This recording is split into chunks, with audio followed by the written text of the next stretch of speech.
Welcome everyone. Today we are here to explore how two significant events of Indian history, the Rowlatt Act and Jallianwala Bagh, played a critical role in the Indian independence movement. Let us start our exploration of India's past by examining the two events more closely. The Rowlatt Act of 1919 was a highly contentious law that had immense repercussions even to this day in India. It severely limited civil rights of Indians, generating intense opposition from the populace who felt their political and social freedoms were being infringed. After being met with mass protests and boycotts, the act was repealed in March 1922. This repeal led to the infamous Jallianwala Bagh massacre, which acted as a catalyst for the Indian independence movement and India's eventual liberation from British colonialism. Rowlatt Act of 1919 triggered a surge of protests and strikes in India. The protests reached its peak on April 13 when British troops under the command of General Dyer fired at an unarmed crowd of peaceful protesters in Jallianwala Bagh of Amritsar, Punjab, leaving more than 400 dead. This tragedy ignited a worldwide outcry and a renewed appeal for Indian independence. It also fueled Mahatma Gandhi's leadership and his belief in nonviolent resistance, which proved to be pivotal in India's quest for liberation. Rowlatt Act of 1919 was a highly divisive law allowing British government to detain individuals without trial for a period of 2 years. It sparked vehement denunciation and protests all over India. These mainly non-violent protests highlighted the despotic nature of British rule and united the Indian people for a single objective: self-rule. Mahatma Gandhi saw this act and the related protests as manifestation of the ability of non-violent resistance and civil disobedience, a strategy he applied in his non-cooperation and civil disobedience movements. In conclusion, the Rowlatt Act and the protests it triggered were essential for the launch of India's struggle for freedom.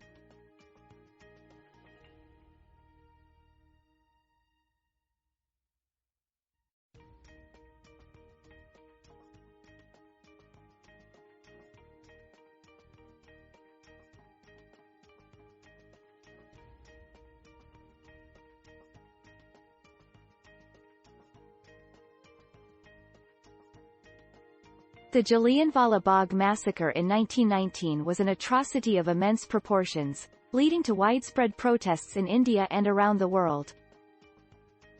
In India, people took to the streets to demand justice and boycotted British goods and services. There were also large demonstrations in London, calling for the end of British colonial rule. It is clear that this tragedy had a huge impact on the Indian independence movement and continues to be a deeply affecting moment in Indian history. In 1919, the Jallianwala Bagh massacre occurred, a tragic event in Indian history that had a momentous echo on the fight for independence. This atrocity spurred wide public indignation not only in India but beyond, and gave rise to a series of protests and appeals to abolish British rule. Additionally, it caused ripples in the Indian National Congress, causing a separation between the believers of nonviolent resistance and those arguing for more extreme means of protest. Moreover, it brought international recognition to the Indian independence movement, with governments and global associations displaying their dissatisfaction with the British government's actions. Ultimately, the massacre stirred up admiration for Indian independence, both domestically and internationally, and made an immense contribution to India's battle for freedom.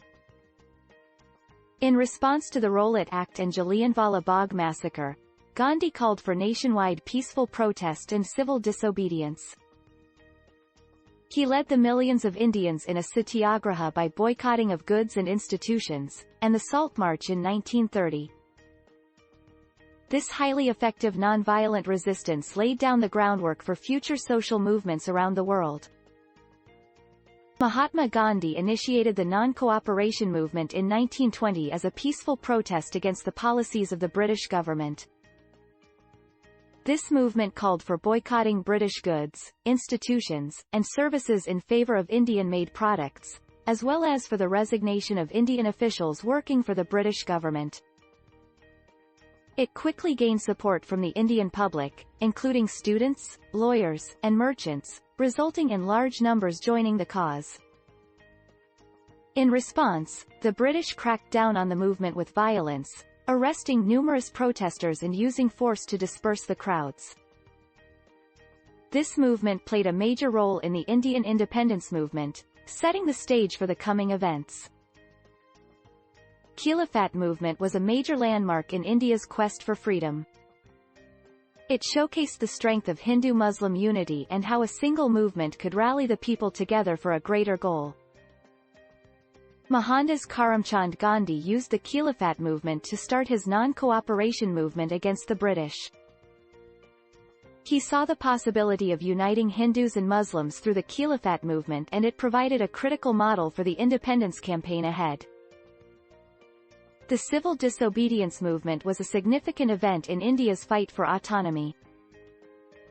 Led by Mahatma Gandhi in 1930, it was a period of broad peaceful opposition against the British colonial power. The Salt March was a noteworthy part of the movement, with thousands marching to the Arabian Sea to produce salt, defying the British-imposed taxation.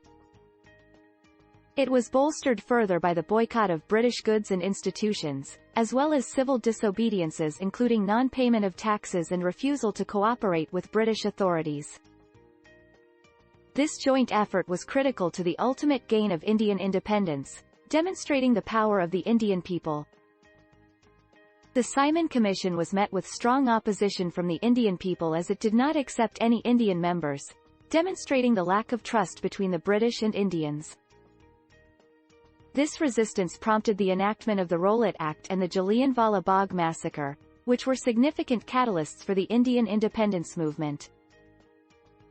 The Round Table Conferences from 1930 to 1932 were an important part of the Indian independence movement, as they provided a platform for the voice of the Indian people to be heard and raised the national consciousness for independence. Mahatma Gandhi was a strong advocate for India's right to self-rule and promoted the concept of civil disobedience as a way of achieving independence during these conferences. Though they did not lead to the formation of a new Indian government, the Round Table Conferences did pave the way for India's eventual independence in 1947. Constitutional reform was brought to India by the British government in 1935 with the Government of India Act. This act increased representation for Indians in provincial legislatures and gave universal adult suffrage, although defence, foreign policy, and finance were kept under British control. The Rowlatt Act and the Jallianwala Bagh massacre of 1919 caused a strong public reaction against British rule and the necessity for Indian self-governance. These events have left a lasting legacy in India, influencing its modern society and politics. The Quit India movement, launched in 1942 by Mahatma Gandhi, was an important event in the path to Indian independence. The All India Congress Committee passed a resolution for immediate independence and non-violent civil disobedience. However, the British government responded with force. Protests, strikes, and acts of sabotage all occurred throughout India, continuing the movement despite the crackdown. This resistance movement contributed greatly to the realization of Indian independence in 1947. The Rowlatt Act and Jallianwala Bagh massacre are remembered as important milestones in India's independence struggle.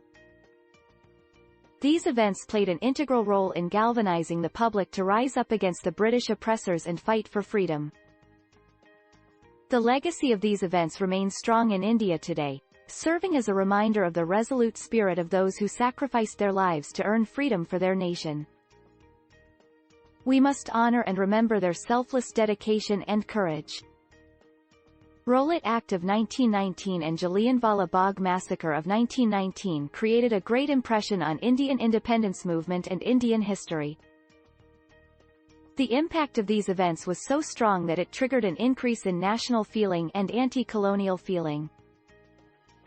Subsequent movements, such as the non-cooperation movement, Khilafat movement, civil disobedience movement, Simon Commission and Round Table conferences were partially a result of the events. These efforts ultimately led to the Government of India Act of 1935 and the Quit India movement, both of which are essential milestones in the path towards Indian independence and partition. I appreciate your time.